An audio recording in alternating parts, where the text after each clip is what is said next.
how this school should be implemented, when it should be implemented. But we also understand that with differing opinions, there's an ability to come to an amicable solution.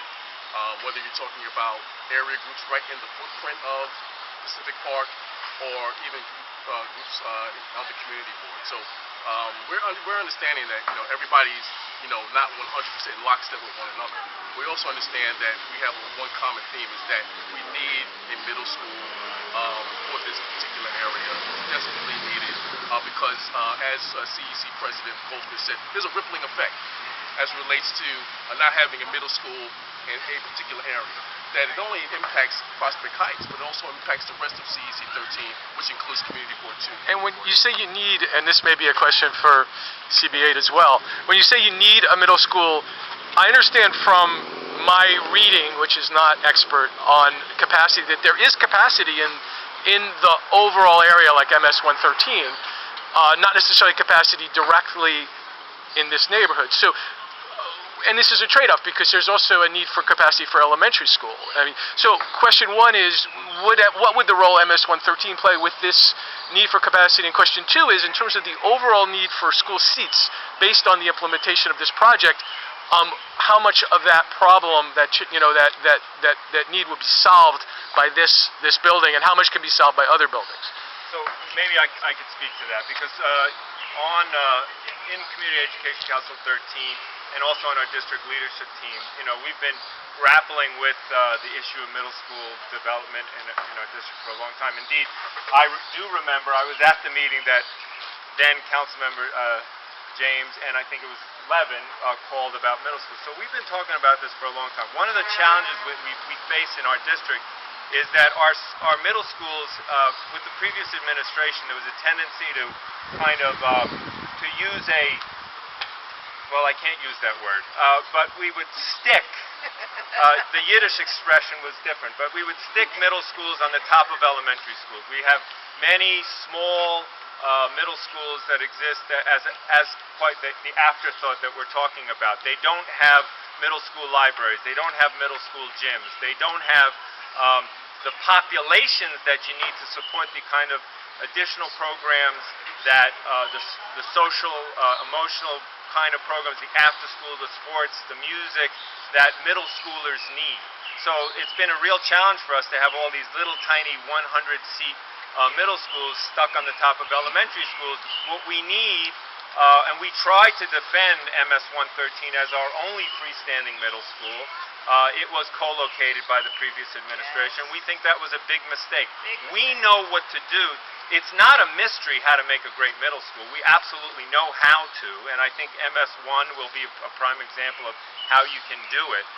We need that kind of offering, not saying that a small middle school is a bad thing, but District 13, like District 15 and other successful districts, needs a freestanding middle school with a larger school population. This will address that. And finally, I'm just going to say that we don't see MS 113 or any of our other middle schools, along with the possibility of MS1, as islands. We see them. We are going to create a vision for the entire district to really develop middle schools throughout. And so 113, there's a big plan for 113. 113 has been is about to receive a $1.2 million grant funded by the state and the federal government to promote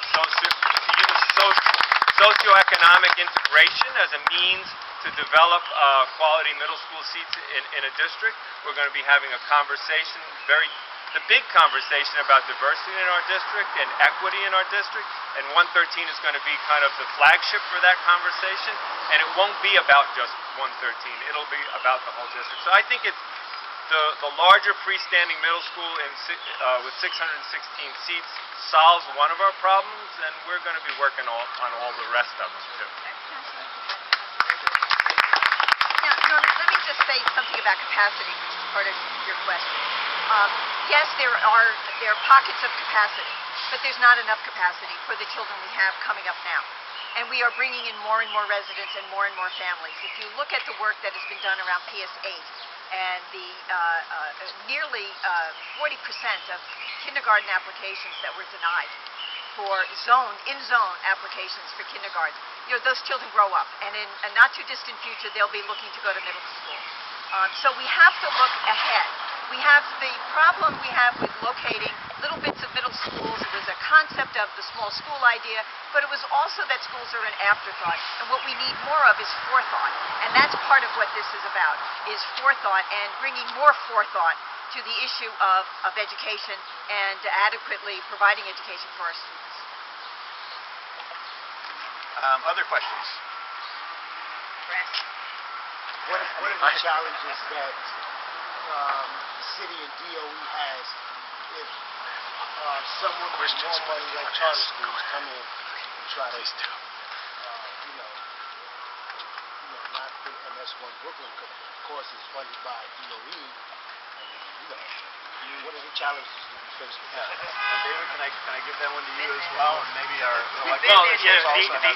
Yes, we have been there, and unfortunately, the answer to that question is not really known.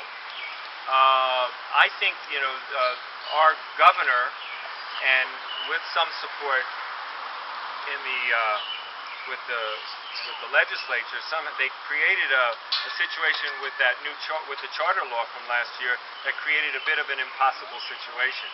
And from what I've heard is that nobody really knows how to implement that law. It really is almost kind of like mission impossible. So I think we're going into uncharted territory, and I think sooner or later somebody's going to have to figure it out. I don't know what the answer is. The law is just not